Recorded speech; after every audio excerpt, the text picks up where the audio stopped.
Bonjour, bonjour et bienvenue à vous dans cette conversation. En ce samedi, je rappelle à ceux qui regardent l'émission à 6 h du matin, et seulement à ceux-là, que vous pourrez retrouver Daniel Boukman qui signera sa dernière œuvre littéraire poétique à la librairie Alexandre entre 10 h et 12 h.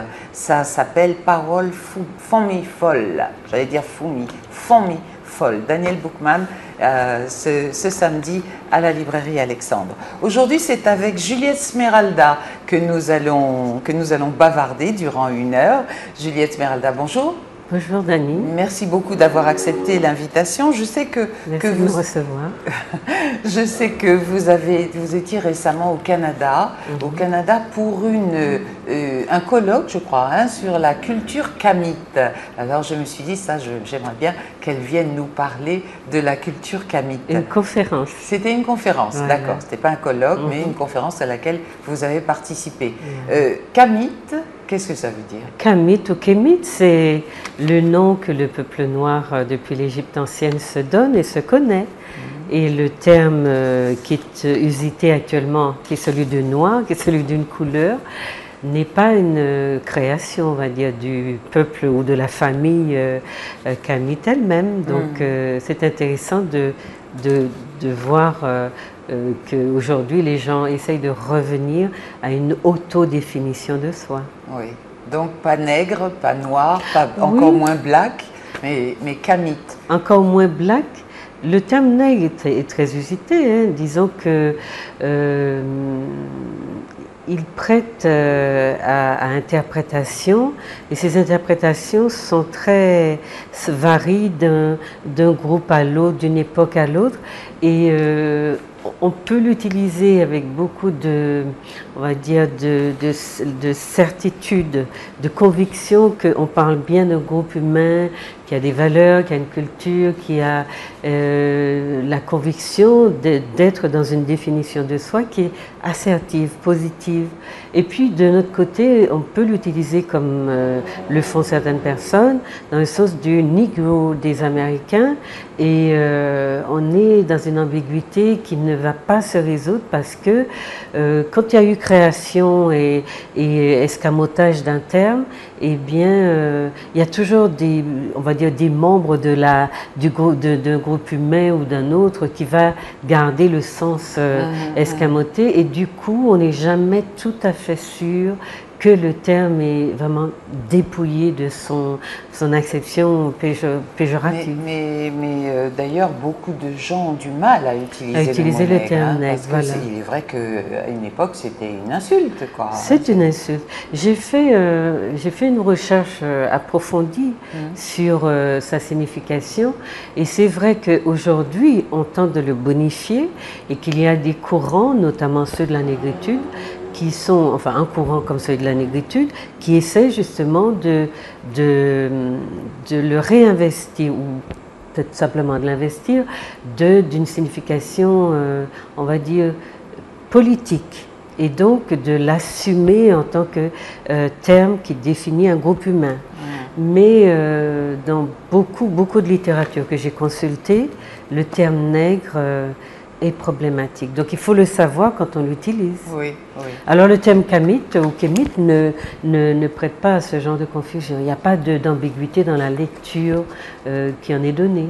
Et puis ça regroupe, ça englobe une idée positive de ce que nous sommes. Et qui sort de la couleur, de l'approche chromatique, et donc de la comparaison, on va dire blanc-noir, qui est elle-même très conflictuelle. Mais quand on dit les blancs aussi, ça a l'air un peu péjoratif, hein, non? Vous ne trouvez pas? Ça n'est pas péjoratif parce que ce sont en général les Blancs qui se sont baptisés de cette manière-là.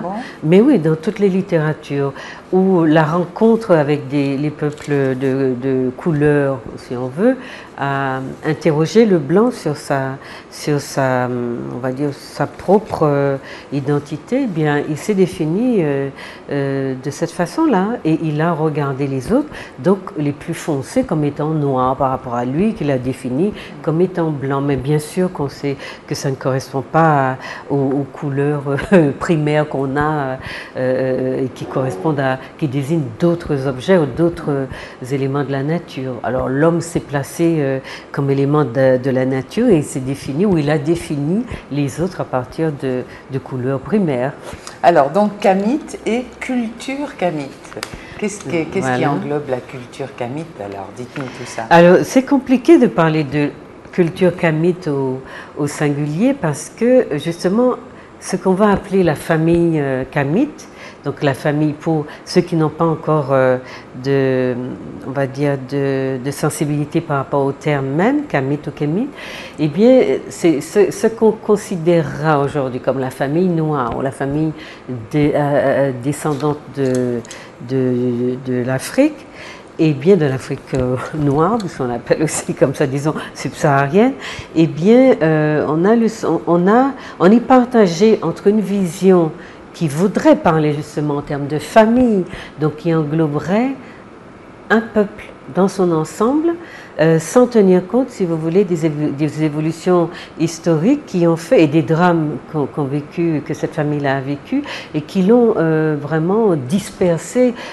sur les 4 coins de la planète. Mais ça, c'est une version très récente, parce que dans la version kamite, justement, de l'histoire, la planète était peuplée de noirs. Donc, on va dire, cette relecture qui prend naissance, on va dire, dans le bas Moyen-Âge, ou depuis l'Antiquité des Occidentaux, si on veut, définit le peuple noir comme étant cantonné sur le continent africain, dans sa partie subsaharienne. Maintenant, aujourd'hui, ce groupe humain, depuis l'esclavage ou depuis le 14e, 15e siècle, est réparti de manière violente sur la planète, et elle a perdu ses repères, on va dire, historiographiques. Aujourd'hui, donc, quand on parle d'un peuple kamite, on est dans on est perplexe aussi, parce que de manière plus prosaïque, on parle de noirs argentins, de noirs colombiens, de noirs français, de noirs américains, ou même si les Américains ont demandé à être appelés Africains-Américains, aujourd'hui on a essayé de faire l'effort d'appeler les Africains qui ont été dispersés sur le continent américain en termes d'afrodescendants. On a essayé de le faire, et on essaye de faire en sorte que cette appellation reste, parce que la couleur noire n'est pas propre aux Africains, elle est propre aussi à tous les mélanodermes qu'on a, dont les Indiens font partie également, les Indiens du continent indien, de l'Inde. Voilà, donc c'est parler de cette famille-là. C'est aussi référer à une histoire qui est celle de la modernité, parce que celle de l'Égypte ancienne en est une autre. Et en général, ce qui me semble un petit peu compliqué à gérer, c'est que nous n'avons pas trouvé le maillon, ou en tout cas moi j'ai reproché à nos historiens de ne pas assez travailler sur le lien qu'il y a eu entre ces deux grandes périodes et que nous ne savons pas relier. Nous ne savons pas les relier dans le discours. Donc nous parlons de l'esclavage de l'Africain des temps modernes, mais et puis nous parlons par ailleurs de l'Égypte ancienne, mais nous n'avons pas trouvé d'explication à ce qui fait que les Africains qui dominaient. Je suppose qu'il y a des scientifiques et des historiens africains qui travaillent sur le sujet. Kamite, pardon. Non, mais ils n'ont pas trouvé. Vous-même, Julia Esmeralda, est-ce que vous avez écrit sur la culture kamite?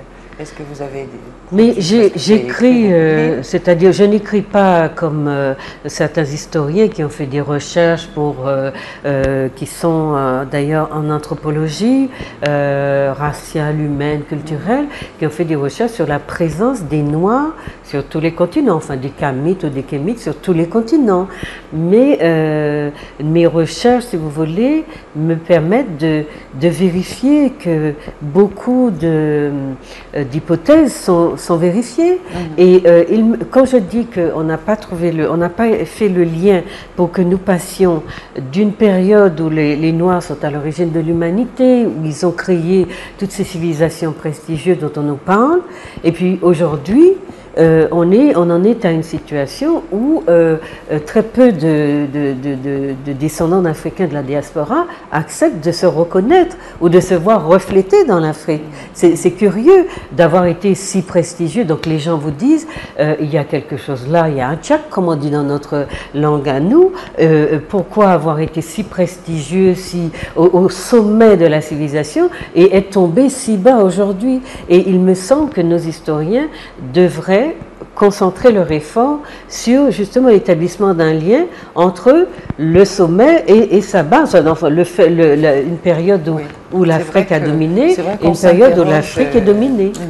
Parce que les historiens occidentaux, eux, ont des interprétations personnelles, c'est-à-dire que, enfin, qui sont européocentrés, c'est-à-dire qu'ils disent, bon, ben, c'est les Grecs, les Romains, tout ce monde-là a déferlé sur le continent africain et s'est emparé de tout ça, a colonisé et a imposé sa loi. C'est peut-être pas aussi simple, mais donc c'est toujours pareil, il faudrait que l'histoire soit racontée par le lion plutôt que par les chasseurs. La culture, moi j'aimerais qu'on parle un peu de la façon dont vous percevez cette idée d'afrocentrisme, ou plutôt afrocentricité. Si je corrige, c'est parce que j'ai eu l'occasion d'écouter Jean-Philippe Omotunde récemment, Jean-Philippe Omotunde que j'aurai l'occasion d'ailleurs de recevoir dans cette émission. Peut-être pas disons à la prochaine saison, j'espère. Jean-Philippe Omotunde dit que afrocentrisme, c'est-à-dire se centrer sur l'Afrique, sur le continent africain, c'est un peu péjoratif et donc il transforme, tout comme on dit islamisme par exemple, il transforme en afrocentricité. Bon, on verra ça avec lui. Mais bon, cette afrocentricité, comment vous la jugez-vous, vous, sociologue, et comment est-ce que vous y voyez un aspect positif? Alors, l'afrocentrisme, c'est en effet le regard occidental. Non, mais je dis qu'il y a de vraies bonnes raisons de se méfier de ce terme parce que, en fait, il est le regard que l'Occident, ou en tout cas que certains historiens occidentaux posent sur la démarche africaine, donc afrocentrée, de dire l'histoire à partir de sa vision propre, donc d'une manière endocentrée. Et c'est vrai qu'on est dans une guerre, pas seulement des mémoires, etc., mais si vous voulez, il faut considérer que le monde occidental s'est approprié ce champ, le champ de l'histoire, de son écriture, de sa qualification et de sa périodisation. C'était vraiment une dominance extraordinaire qui n'a jamais été remise en cause par les peuples qui sont d'ailleurs émergents aujourd'hui et qui veulent avoir leur vision du monde. Mais si vous voulez, cette dominance s'est exercée sur tout ce qui concernait le champ, la présence de l'Afrique dans le monde. Et donc les Européens, les Français notamment, ont défini, si vous voulez, ont proposé des lectures qu'ils ont fini par imposer et auxquelles les Africains sont très peu admis que les Africains sont très peu admis à contester. Très peu admis à contester. Donc moi je pense que la démarche afrocentriste, enfin de l'afrocentricité, elle est naturelle chez un groupe humain qui demande à dire l'histoire de son point de vue, surtout qu'il en a une connaissance qui est informée, autrement dit, qui est basée aujourd'hui sur des recherches. Et puis nous, qui subissons un petit peu cette lecture unilatérale et asymétrique, c'est à nous aussi d'aller dans ces régions du monde pour voir de nos yeux ce que les livres des Occidentaux nous cachent. Et c'est vrai qu'on est frappé, on est bousculé, parce qu'on voit ce qui est en train de nous être dit aujourd'hui est visible dans les musées, et c'est passionnant d'ailleurs. Les images notamment des Égyptiens qui sont représentés sur des fresques et des choses comme ça et qui sont noirs. Et qui sont noirs. Mais dans les musées indiens, je les ai vus, moi, dans les musées, les très anciennes civilisations, des Cholas, etc., dont on nous rebat les oreilles. Eh bien, ce musée d'ailleurs, dont on parle très peu, moi je conseille, je l'ai déjà dit une fois, je conseille à tous les Antillais d'y aller, même aux Africains. Où est-ce qu'il est ? Dans le sud de l'Inde, dans la région de Madras, Pondichéry. C'est facile. Encore faut-il pouvoir aller en Inde. Non, il y a des voyages organisés qui sont vraiment pas chers. Et la vie en Inde, c'est vraiment 3 fois rien. Ah oui, c'est très, très faisable. Bon, alors voilà, nous écouterons le conseil de Juliette Smeralda. Prochain voyage en Inde. En Afrique aussi, en Inde, dans les régions où effectivement les civilisations noires se sont répandues très tôt.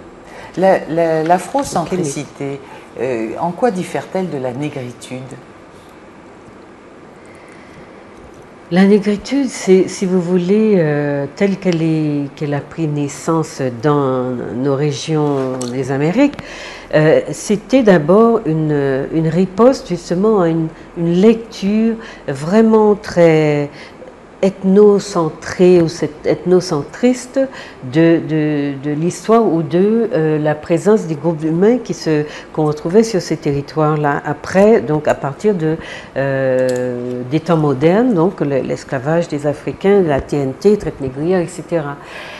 Ce qui m'interroge moi beaucoup dans la négritude, je ne sais pas s'il faut dire la négritude, peut-être la négritude effectivement, c'est le fait que il y a à la base même de cette posture ou de ce courant, cette doctrine, qui était importante, donc il ne faut pas remettre en cause, parce que lorsque Césaire notamment va la prôner, le noir n'existe pas. Le noir, on lui dénie toute forme d'humanité, donc il faut réagir d'une façon ou d'une autre.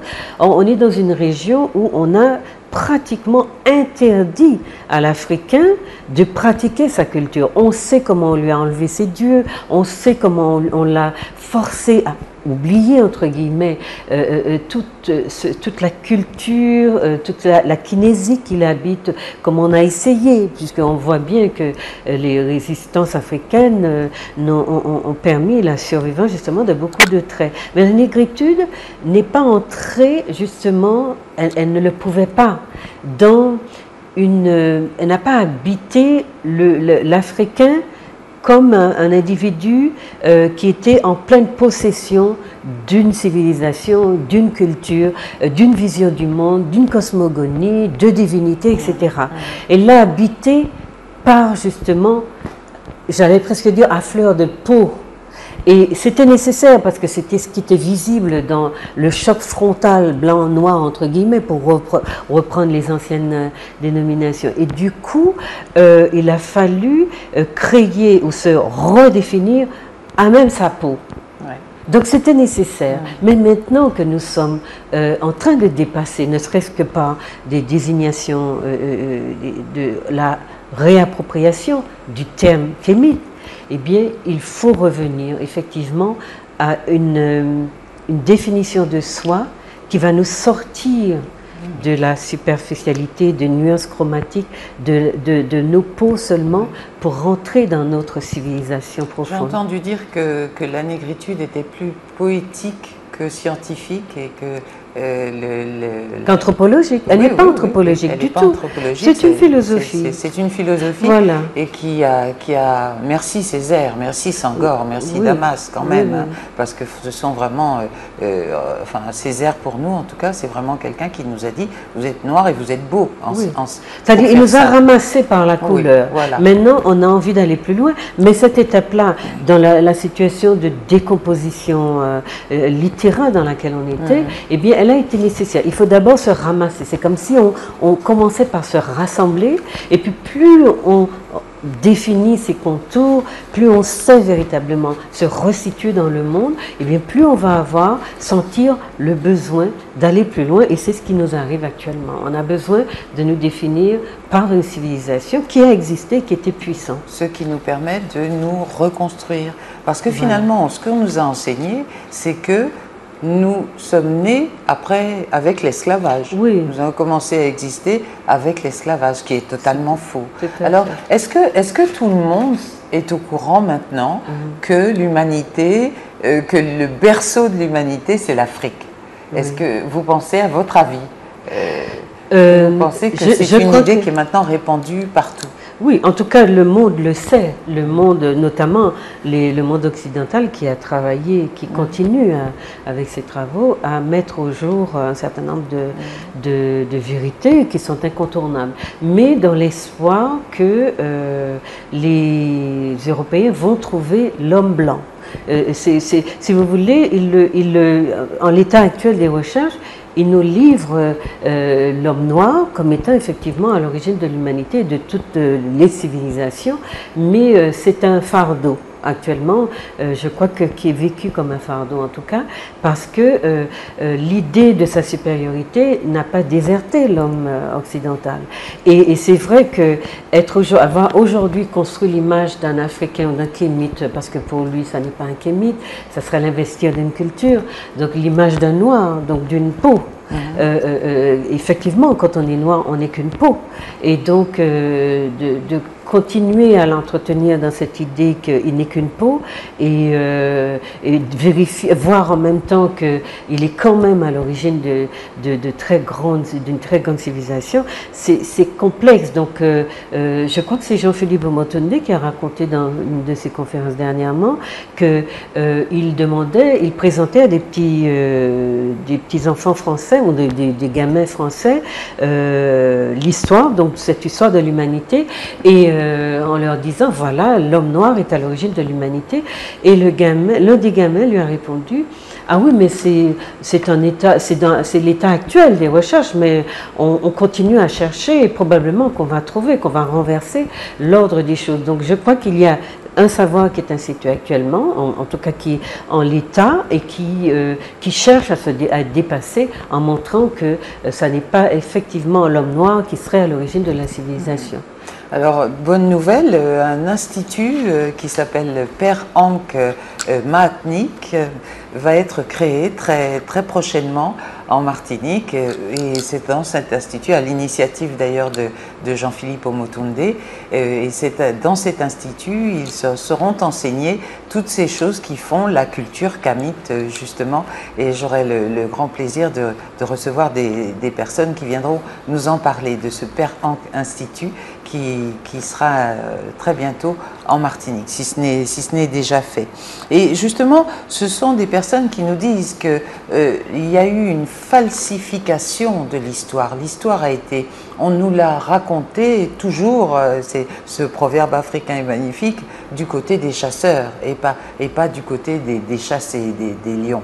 Et maintenant, il s'agit de remettre les choses à leur place, et non seulement dans la tête de tout le monde et des Européens, des Occidentaux, mais surtout dans la tête des Africains, des descendants, des Afro-descendants, et ça, c'est pas une mince affaire. Ah, vous mettez le doigt sur quelque chose mais vraiment de très crucial, parce que les premières personnes qui montrent ou qui manifestent des formes de résistance à l'idée qu'elle soit à l'origine de l'humanité, ce sont justement les victimes de toute cette machination. Et ça n'est pas étonnant, puisqu'on est dans un monde où la victime est celle qui est pointée du doigt, stigmatisée, et c'est à elle qu'on fait porter la charge on va dire, du malheur ou des malheurs qui lui sont, qu'il subit. Mais j'avais juste envie de revenir sur une idée que vous avez évoquée précédemment, qui est celle de considérer que notre histoire commence avec l'esclavage. Je pense qu'il est important d'insister là-dessus, que les Antillais d'ailleurs, quand on leur dit qu'ils ont des origines africaines, ils ont du mal à l'accepter parce qu'ils se sont construits dans un environnement qui est absolument idéologisé et qui leur a fait, comme on dit en créole, perdre la trace de leur, justement, de ce qui s'est passé avant l'esclavage. Et du coup, quand on ne se définit qu'à travers une condition qui est celle qui est la pire quand même que l'humanité ait pu inventer, c'est-à-dire la condition d'esclave, eh bien effectivement on n'a aucune porte de sortie. J'allais dire même pour s'aérer et se dire bon, c'est un malheur que j'ai rencontré ou qui m'a frappé dans mon parcours.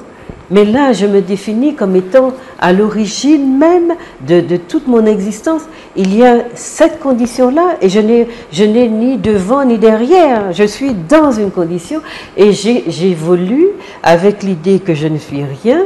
Et du coup, tout ce que l'autre qui m'a dominé, qui a travaillé, qui a œuvré, pour que j'oublie justement ces racines et qui continue à le faire en me définissant à travers des termes qui n'ont rien d'identitaire, eh bien, quand je dis que je suis un créole, je peux être un koui, je peux être une poule, je peux être un chien.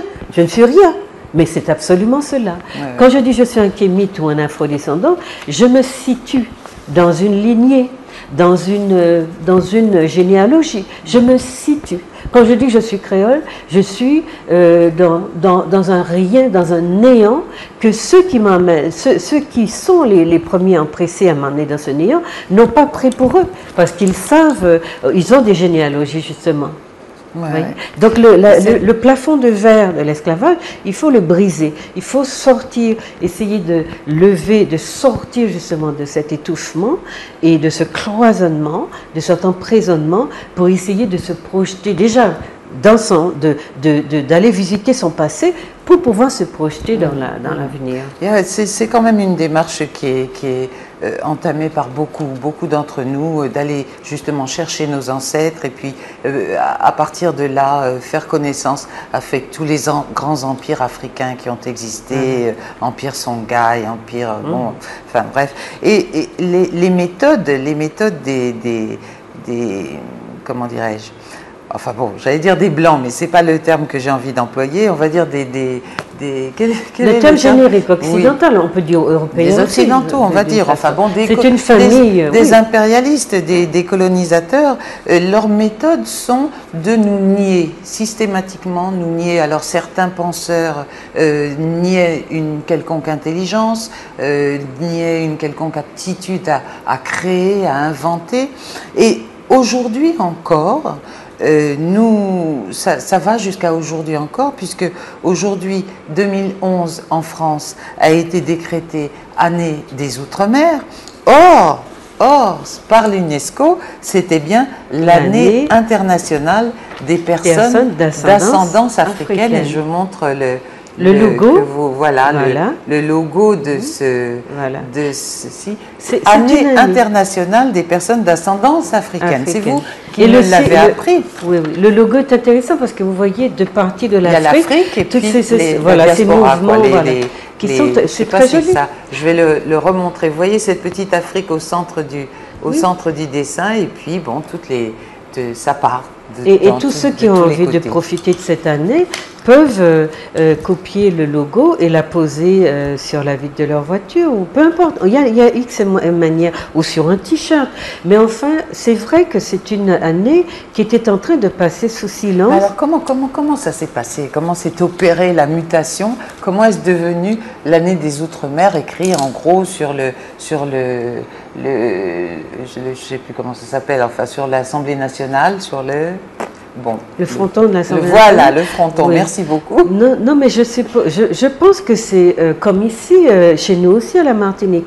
Quand vous parlez de l'Afrique, eh bien, vous avez le sentiment d'avoir prononcé un gros mot. Alors, je rappelle systématiquement aux gens que le mot Afrique n'est pas un gros mot et que être descendant d'Africains, ça n'est pas une malédiction. C'est au contraire, c'est se revendiquer d'être à l'origine de l'humanité. Si c'est important pour certains qui veulent se construire, parce qu'on n'a pas besoin de se convaincre qu'on est plus fort, etc., ou qu'on est en premier, ou qu'on est le premier. Mais si c'est nécessaire à certains, moi je leur conseille d'user et d'abuser de ce savoir-là. Ouais. Maintenant, la question de pourquoi l'année internationale des personnes d'ascendance africaine a été traduite en France par l'année des Outre-mer, parce que je rappelle, c'est comme le terme créole, hein, Outre-mer ne me situe pas dans une filiation. Évidemment. Et Outre-mer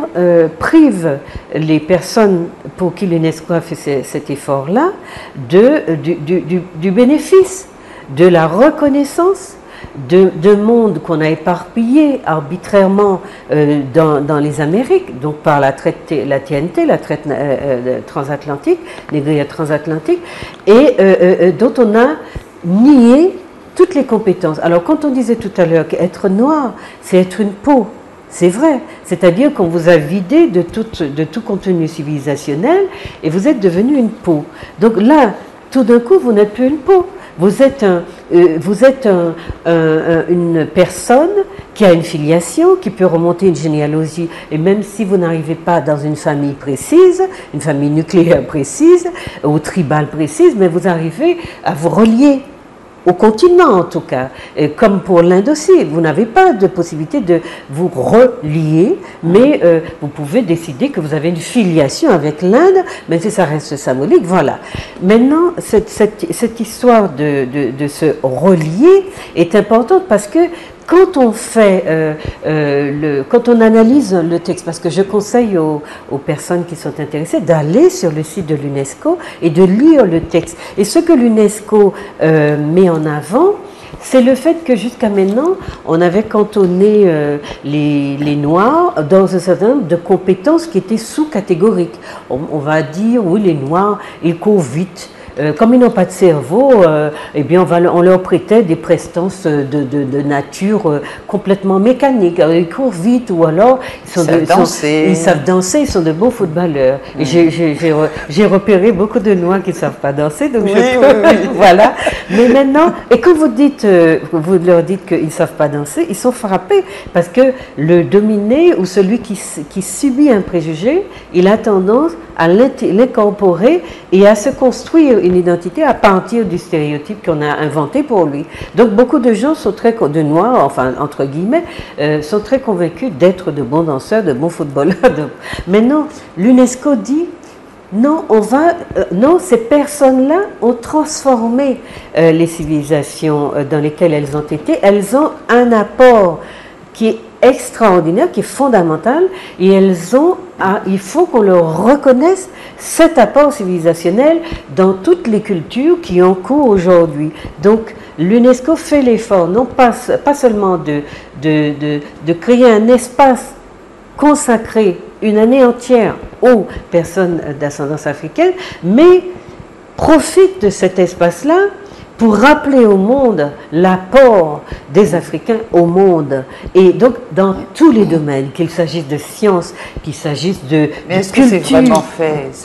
Ça n'est pas, c'est pas la réalité. Non, mais ça, c'est un peu saboté lorsque ça devient, cette année devient l'année des Outre-mer, voilà. Et qu'on en profite pour, par exemple, notre mère, la France, pour ne pas être trop ironique, quand elle décide de mettre à l'honneur un certain nombre de nos personnalités, j'allais dire qui bossent depuis des vingtaines d'années, qui ont du mérite depuis plus de 20 ans, 30 ans, et que c'est maintenant qu'on profite de cette opportunité-là, non pas pour les évoquer en tant que personnes d'ascendance africaine, mais en tant que Français de couleur, je crois, je ne sais pas bien en tant que quoi d'ailleurs, et qui méritent d'être un peu de visibilité. Eh bien, il y a de l'amertume chez ces personnes-là, et cela se comprend, mais il y a aussi une forme d'opportunisme dans cette décision, qui est que, eh bien, on va en profiter parce que l'UNESCO demande des comptes aux nations qui ont en leur sein des composantes africaines ou descendantes, afrodescendantes, qui demandent mais qu'avez-vous fait pour respecter? Parce que c'est souvent ces composantes-là qui donnent à ces grandes puissances-là un certain nombre de privilèges, hein, de celui d'être dans les instances internationales et d'être soutenu. Par exemple, sans les pays africains, la France ne pourrait rien imposer comme parole dans les instances internationales. C'est grâce aux pays africains.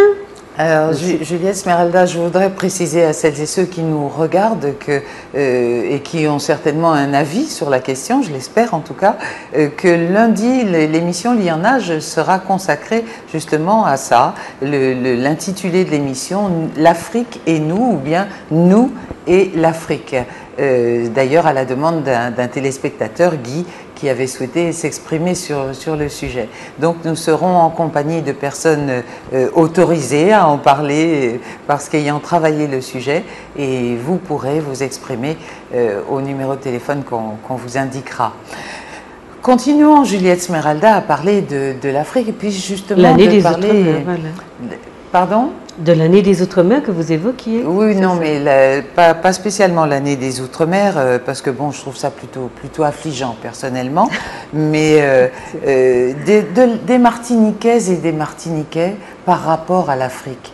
Vous qui êtes sociologue, vous étudiez justement le fonctionnement d'une société, et dans notre société, nous avons beaucoup de réticence à cela. C'est-à-dire que, par exemple, quelqu'un va vous dire « Oui, mais moi, j'ai un ancêtre chinois, un ancêtre indien. » J'ai vu sur Facebook récemment quelqu'un qui avait écrit « Nos ancêtres amérindiens ». Alors d'ailleurs j'ai répondu ancêtre amérindien, amazonien il avait mis, j'ai mis point d'interrogation. Vous disiez tout à l'heure, on a besoin de se raccrocher à quelque chose, mais pourquoi ne se raccroche-t-on pas justement à cette Afrique dont nous soupçonnons tous qu'elle a été glorieuse et qu'elle pourra l'être à nouveau? Ah, mais elle est programmée pour reprendre sa place dans les civilisations modernes dominantes. Et ce monsieur qui a piloté le projet sur la NASA, le projet de comment est-ce que ça s'appelle, qui a été placé sur la NASA, sur Mars, sur la planète Mars. Il y a eu un satellite, je crois. Voilà. Et c'est Cheikh Modibo Diarra, qui est un monsieur extraordinaire, qui a eu un succès fou, qui est un kamite. Qui est un kamite, qui n'était jamais sorti de son petit village camerounais, puis malien, qui est allé faire des études, et dont les Américains ont entendu parler, et ils sont venus le chercher dans l'université où il enseignait pour lui confier le pilotage de ce projet, justement parce que c'est un mathématicien hors pair. Or, il a montré qu'il est né dans ce petit village et qu'il n'avait pas fait d'école particulière, puisque on sait, j'ai vu une émission hier où on parlait justement de la manière dont les Noirs ont inventé les mathématiques. Mais plusieurs groupes humains se revendiquent d'être à l'origine de cette invention-là. Oui, c'est un petit documentaire que je vais mettre sur, il paraît qu'on n'a pas d'autre prononcé Facebook, mais c'est un monsieur qui a travaillé sur l'habitat, l'architecture africaine, et qui a trouvé l'origine des mathématiques et notamment du système binaire qui est à l'origine de l'invention de l'ordinateur. Et il nous montre, et c'est un Européen, donc pour ceux qui se méfient du savoir qui est dispensé par les Africains ou les Kémites, je rappelle que c'est un Européen qui, par ses recherches, est revenu à l'Afrique parce que c'est le seul endroit où il a trouvé l'origine de ce système. N'empêche que vous avez éludé complètement ma question. Elle ne vous convient pas, elle ne vous plaît pas. Non. De parler du comportement du peuple martiniquais par rapport à ses origines. Non, mais je vous disais que je faisais le détour pour vous dire que c'est parce que les Martiniquais sont très ignorants de leurs racines, de leur civilisation. Et ce qu'on voit en général dans les peuples ou dans les masses, et parce qu'il y a une psychologie des masses, elles aiment à se projeter dans des figures prestigieuses. Or, la figure africaine a été massacrée dans les civilisations occidentales et dans l'ère des Amériques. Et aujourd'hui encore, même pour utiliser le mot, vous voyez que les difficultés qu'on a, et la France nous donne l'exemple, puisqu'elle a transformé Outre-mer en des personnes d'ascendance africaine. Il aurait fallu donc concéder qu'elle a des composants d'ascendance africaine dans sa population. Or, elle a du mal quand même à le reconnaître. Mais je pense que c'est très simple. Moi, je vais vous prendre un autre exemple pour vous montrer comment on peut renverser les valeurs. Ce que nous connaissons chez les Africains, nous l'avons connu chez les Indiens. Les Indiens qui sont venus de l'Inde à partir de 1853, qui était ce que notre petite bourgeoisie a défini comme étant le groupe humain qui a été le plus méprisé, le plus méprisable, et je crois que M. Laouché en sait quelque chose, dans cette population, et qui a vraiment a été l'objet d'une stigmatisation comme rarement cela s'est vu. Et puis, il y a eu des mouvements, des changements historiques, des évolutions. Il y a eu la création d'une association qui a œuvré à revaloriser l'image de l'Indien, etc. Et aujourd'hui, moi, je peux vous affirmer que vous rencontrez dans des recoins de notre société inimaginables, des gens qui n'ont plus rien d'indien, c'est-à-dire phénotypiquement, mais qui vont vous parler de grands arrières, etc., indiens, parce que c'est devenu valorisant justement de se prévaloir d'un ancêtre indien. Pourquoi? Eh bien, de la même façon, quand vous n'avez pas cette goutte de sang qui vous anoblit, eh bien, vous allez chercher dans des personnages ou dans des cultures qu'on vous a présentés comme étant, au moins, les sauvages. C'était des gens fiers, ils ont combattu les... Et même si vous n'avez rien à voir avec, j'allais dire biologiquement, avec le peuple amérindien, eh bien, vous trouvez des ancêtres amérindiens, surtout qu'il est devenu à la mode, chez une certaine élite, d'utiliser le terme ancêtre de manière absolument galvaudée. Et je ne sais pas jusqu'où nous irons dans le galvaudage de notre histoire, dans le galvaudage de nos biologies, de nos généalogies, et dans cette manière de transformer la réalité, de la virtualiser avec une rapidité et une insolence, une désinvolture qui est effrayante. Parce qu'il en va, j'allais dire, de l'équilibre mental d'un peuple. N'empêche que Julia Esmeralda, un auditeur l'année dernière, pas plus tard que l'année dernière, avait appelé dans une émission pour dire, moi j'ai des ancêtres chinois. Certes, j'ai des ancêtres africains, mais j'ai aussi des ancêtres chinois. Il se trouve que je le connais, cet homme-là, et que j'ai eu l'occasion de le rencontrer, qu'il a des cheveux absolument pas crépus, des petits cheveux ondulés, qu'il a vraiment un faciès très marqué asiatique. Oui.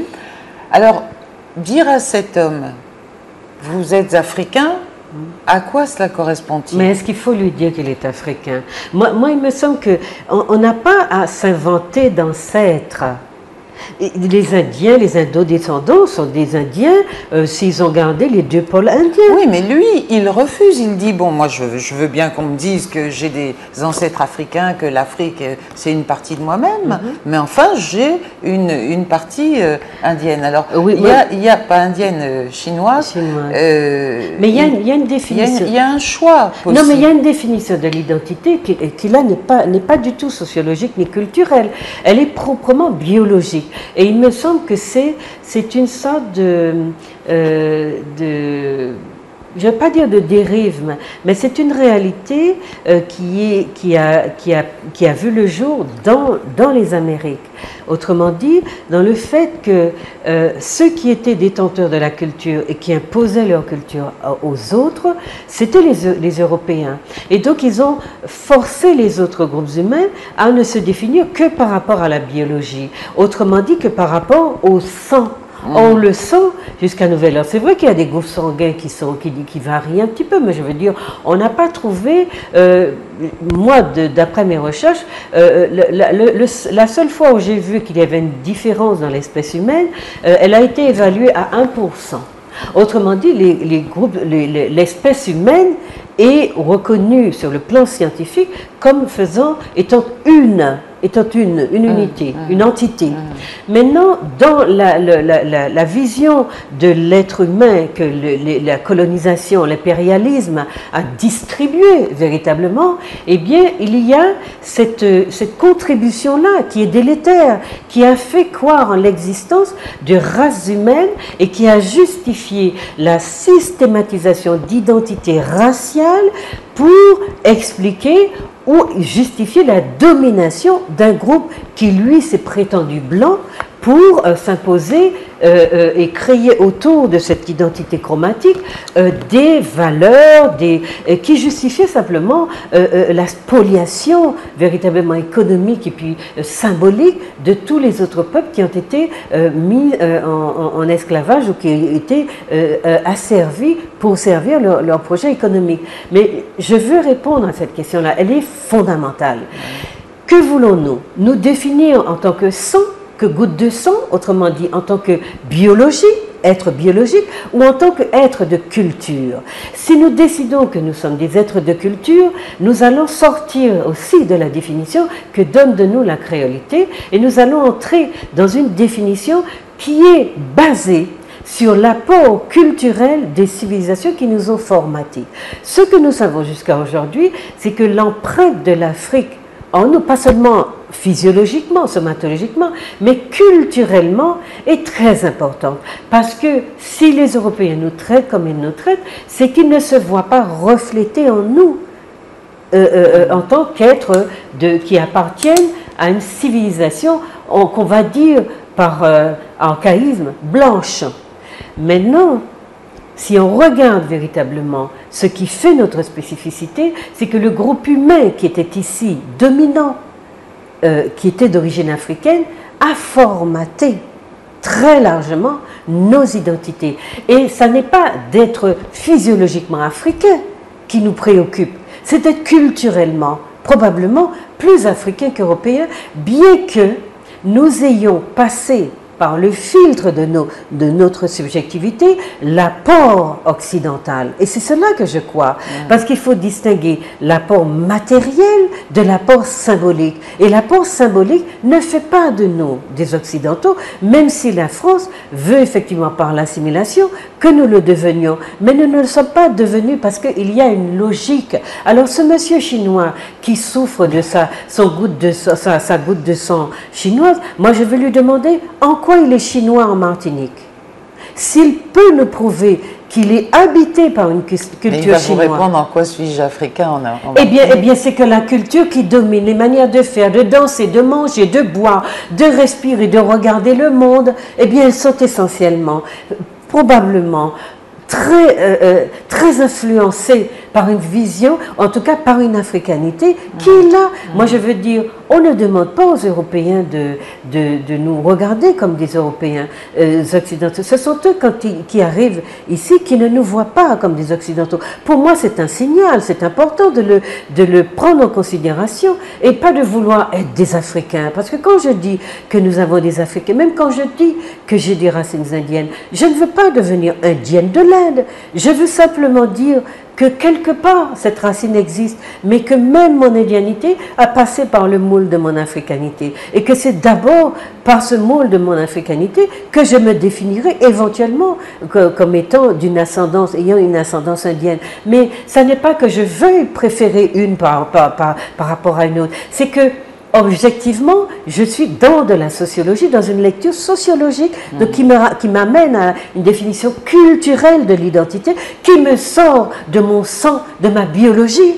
Parce que l'être humain n'est pas qu'un être de sang, il est d'abord un être de culture, et c'est la colonisation qui nous a rétrogradés au stade d'être au point d'être devenu, c'est-à-dire recentrer sur nous-mêmes des espèces mais vraiment d'entités qui ne se sont projetées dans rien du tout. Or, c'est absolument faux. Nous nous sommes projetés dans tout. Donc nous avons le droit de revendiquer d'être des êtres de culture pour enfin entrer dans la civilisation et sortir du sang, de la goutte de sang. Vous êtes véhémente, hein? Non, c'est important. Mais c'est très important de l'expliquer, c'est très important de le dire, parce que on est encore, on patauge encore. Et je ne suis pas véhémente, Dani, je suis convaincue.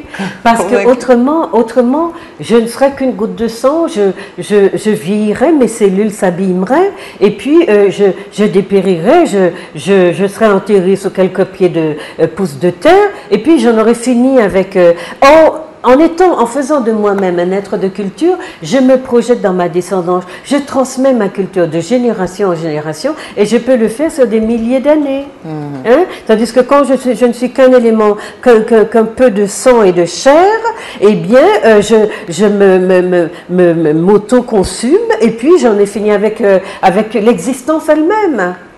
Je veux me projeter, donc je veux être un être de culture. Et quand je rappelle à nos compatriotes que nous ne sommes pas ce qu'on fait de nous qui nous oblige à nous cantonner dans la biologie, je leur dis que nous devons penser à être des êtres de culture avant d'être des êtres de biologie. Et le groupe humain qui nous a façonné le plus avec l'évidence symbolique la plus forte, c'est le groupe africain. Et le groupe qui nous a formaté le plus matériellement, c'est le groupe des Européens. Et puis les Caraïbes, dont j'entends dire qu'ils nous ont légué beaucoup de choses, je crois qu'il y a à chercher, parce que les Africains et les Caraïbes, c'était deux peuples traditionnels. Lorsqu'ils se sont rencontrés, ils pratiquaient beaucoup de traits de culture qui se ressemblaient. Donc je ne suis pas encore convaincue que ce sont les Caraïbes qui ont apporté aux Africains. Je voudrais qu'on travaille sérieusement sur cela. Même les embarcations. Et la vannerie et tous ces traits-là. La vannerie, tous ces traits, on les trouve en Afrique d'une manière extraordinaire, comme le travail du koui, de la calebasse, de tout ça. Je pense que ça a été une rencontre heureuse. Et je ne sais pas pourquoi ce sont seuls les Caraïbes qui ont bénéficié des éléments d'héritage culturel qui ont été cédés et qui nous renvoient à cette traditionnalité-là. Alors Juliette Smeralda, qu'est-ce qui, selon vous, est-ce que par exemple vous pourriez nous citer les principaux domaines dans lesquels il faut que nous travaillions pour arriver à nous accepter et à nous construire en tant que Kamites? Vous dites Kémite, moi je sais pas, j'ai appris Kamites. Oui, il y a les deux termes qui sont utilisés, oui.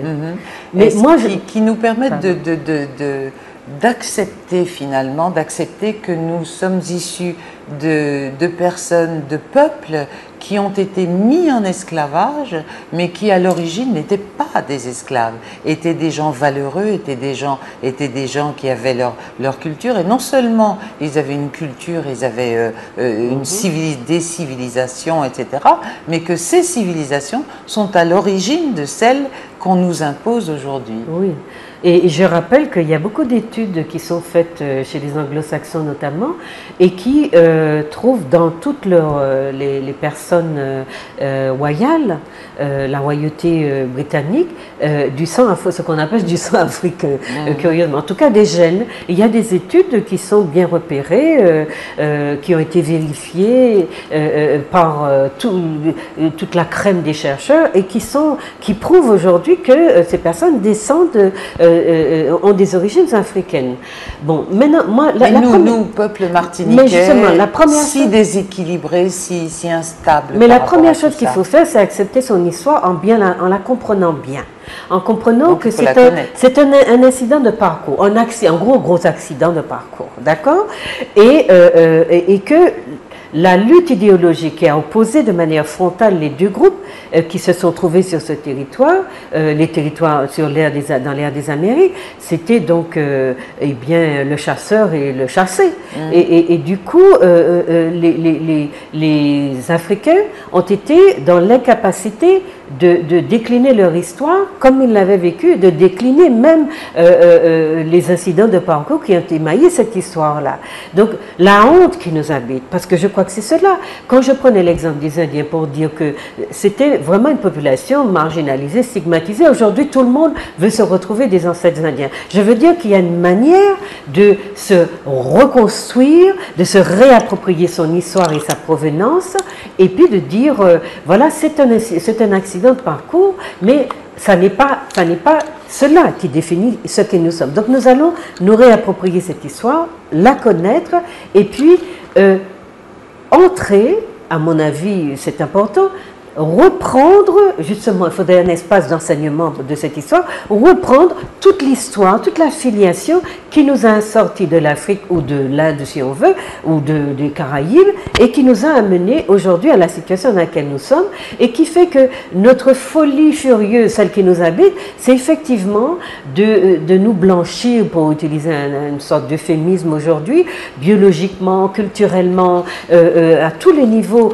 transformer nos corps pour les faire entrer dans le moule de ce qu'on appelle donc la construction de la blanchité, qui est aussi une construction, qui est aussi étudiée par les sociologues actuellement, et qui fait que nous avons perdu notre équilibre intérieur, et que nous sommes sans arrêt sur du sable mouvant à essayer de redéfinir notre identité à mesure que nous sommes travaillés par l'idéologie dominante. Donc nous n'aurons jamais de paix intérieure, et nous n'allons jamais pouvoir nous poser pour regarder le monde autour de nous et nous demander qu'est-ce que nous allons poser à ce stade de l'évolution de notre parcours, qu'est-ce que nous allons poser dans ce monde comme parcours comme parole qui peut nous reconstruire et donner, j'allais dire, sortir du sable mouvant nos enfants, notre descendance.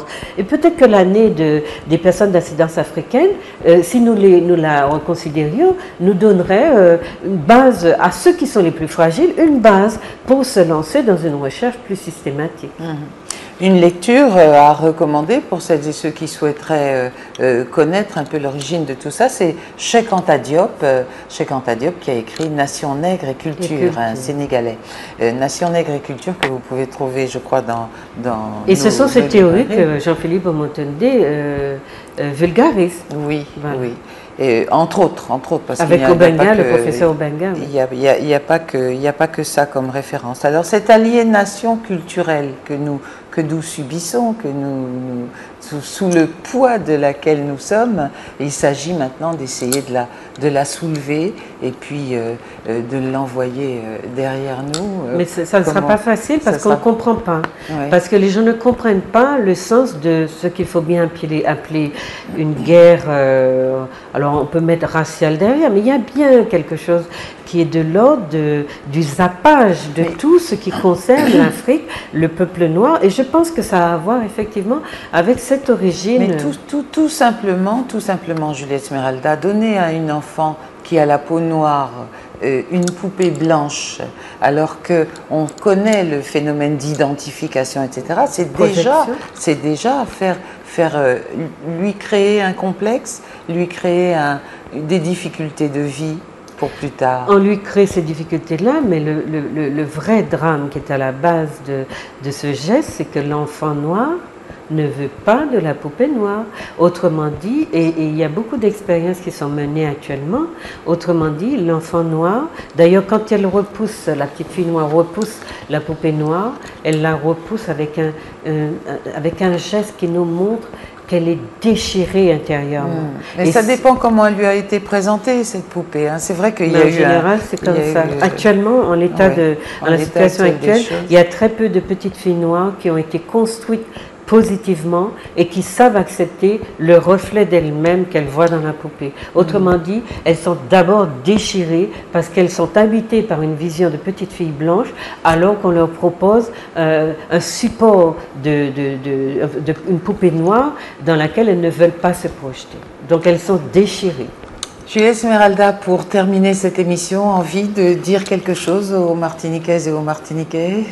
Non, je vois que ce sont des problématiques qui sont sensibles et qui nous habitent toujours et sur lesquelles il faut continuer à parler, à travailler. Mais je crois il faudra quand même faire un pas en avant parce qu'on a beaucoup fait de constats et je crois que les problèmes identitaires persistent parce que les populations kémites sont profondément travaillées par l'idéologie dominante. Elles ne sont pas laissées au repos. Elles sont en permanence soumises à des injonctions qui changent leur vision du monde et qui leur font douter d'elles-mêmes.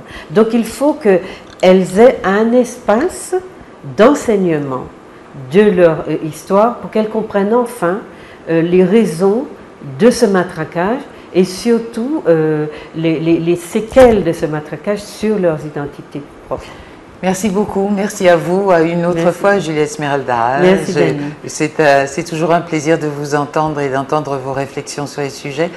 Votre dernier livre, c'est il y a Sociologique qui est un recueil d'articles, justement qui traite beaucoup de qui sont donc des articles courts. Comment il s'appelle? Sociologique. Sociologique. Publié chez Publibook. Et puis il y a Le Petit Moïse sauvé des eaux, qui plaît beaucoup. C'est une histoire vraie.